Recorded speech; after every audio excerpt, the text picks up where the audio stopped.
Hello, Takus. I am the Manga Maniac, and you know what I could use right now? A Hiro sandwich.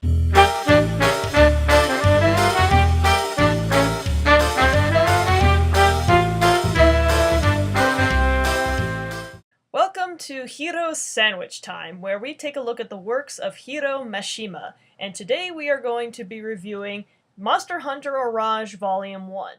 Now, before I begin my review, I would like to point out that this manga is based on the Monster Hunter video games, where players fight monsters, and that's basically it.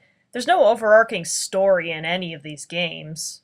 So how does Hiro Mashima compensate for the lack of story? By filling it with cliches, of course! Our story begins with a young boy named Shiki Ryuho, whose master is teaching him the art of hunting, while spewing cliché lines in an obnoxiously loud tone of voice.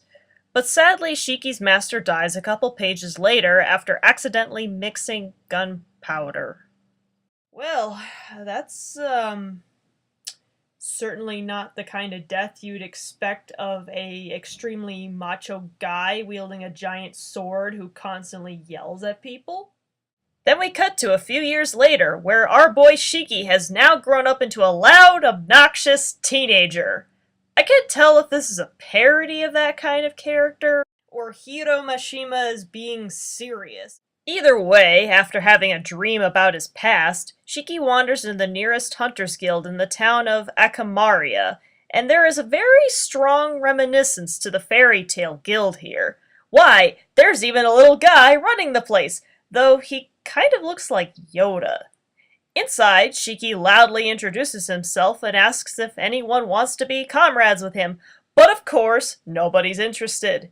Then he meets Aili, the only female hunter we've seen so far, who is not interested in teaming up with anyone and tells Shiki to piss off. Well, just as she's about to leave on a hunt, the three best hunters of the guild show up, led by a pretty boy who goes by the nickname Prince. In a brief exchange, it becomes apparent that Prince has a crush on Aili, but she's not interested. Reminding us that he's still here, Shiki interrupts the conversation and introduces himself to Prince. Naturally, Prince is not impressed, and he seems to have this thing where he mispronounces well-known phrases. I think Mashima was trying to make this a character trait, but it gets annoying pretty quickly, and he never does this throughout the rest of the series. It just feels ultimately pointless, is what I'm saying. During the conversation, Aili leaves, causing Prince to leave as well. Then Shiki, being a dumbass, decides to follow Aili on her hunting trip for a Yankutku. Now the thing is that I'm not gonna comment about how this manga compares with the actual game, because I've never played any of the Monster Hunter games, and I don't think I ever will.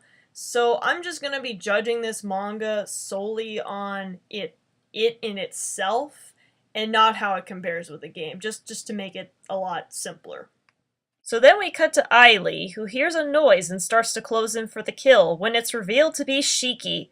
Afterwards, Aili gets pissed off. Can't really blame her. When a giant Rothian monster Prince and his group supposedly took care of decides to show up out of the blue and try to kill them. Aili tells Shiki to leave, but Shiki insists on staying because he considers Aili to be a comrade. So she gives in, and the two manage to defeat the Rothian together. As they celebrate, Shiki reveals to Aili that he's a seal hunter, whose main task is to hunt for a legendary dragon known as Miogaluna, and he gets a special tattoo that allows him to travel through any hunting district. This causes Aili to cry for joy because, like Shiki, she also believes in Miogaluna, whereas most hunters believe it to be just a legend. Then it is sporadically revealed that Shiki's master, whose name turns out to be Grayly, was Aili's father, and he was also a seal hunter. Go figure, they both have Lee at the end of their names. Believing this to be destiny, Shiki invites Aili to travel with him to find Miogaluna, and so she does, even though I got the impression she found Shiki utterly annoying. Well, anyway, Prince isn't too happy to learn that Aili left and makes a vow to crush Shiki. The next chapter begins with Aili getting mad at Shiki for setting off her monster traps by accident and claims that even though they have the same goal, they are not officially traveling together. So they head for a shop owned by a smith that Grayly knew in order to upgrade their weapons and armor before they go after Miogaluna.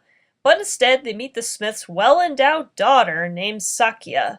She explains that her father went missing when she was sick as a child, and then her mother was killed by a Delma Lopre monster, which resides in a nearby cave.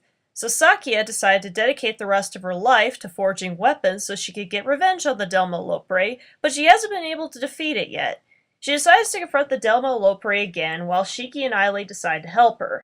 Meanwhile, Prince is going around killing things, so that he too can become a seal hunter, so that he could prove to Shiki that he's the best hunter, and you know the drill. It's the typical rival crap that you find in these kinds of stories, and it doesn't help that not only does this manga feel like fairy tale in having guilds and mythical creatures, but also its two main leads bear a striking resemblance to well-known fairy tale characters.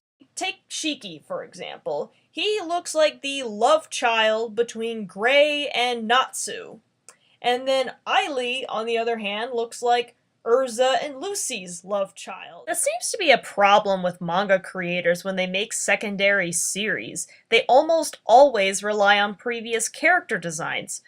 I suppose it could be a way of saving time, but I feel like they should, try to expand their creativity at their very best with every new work. They should try to come up with new characters. They should try to come up with new settings. But now, to be fair, this is based on a video game, so this does have its limitations in terms of setting and creatures and all that, but Mashima could at least come up with new character designs instead of relying on old ones.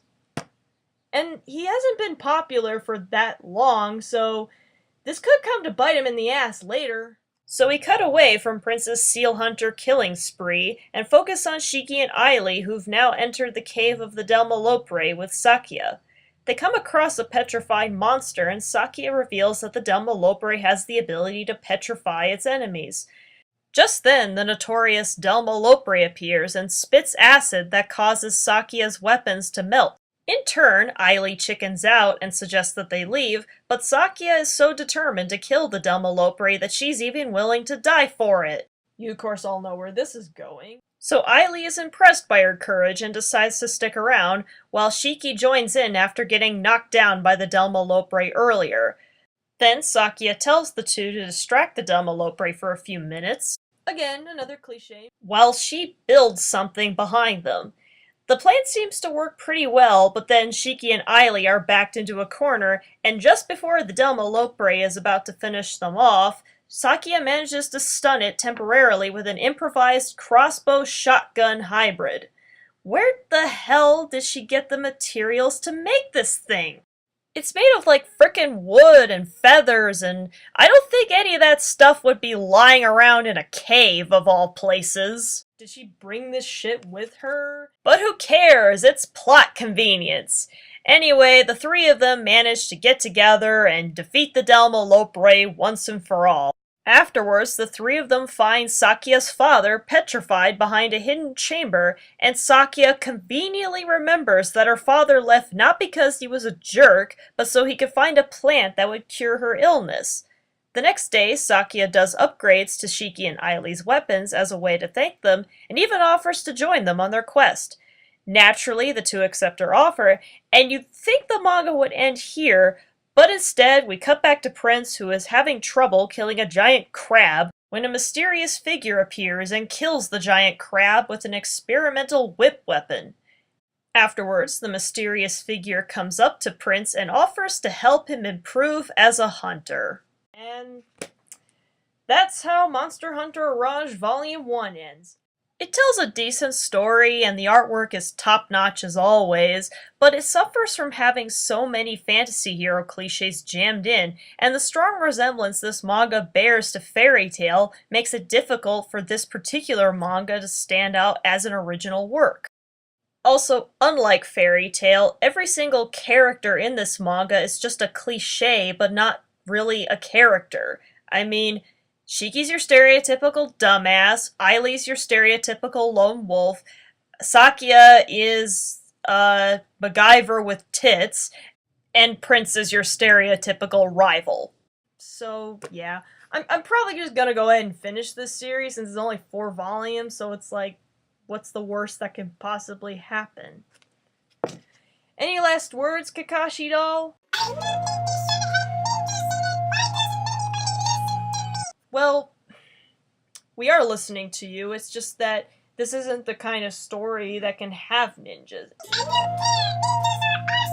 Well, I'm the Manga Maniac, and if you'll excuse me, I am going to go on my own quest for a legendary monster.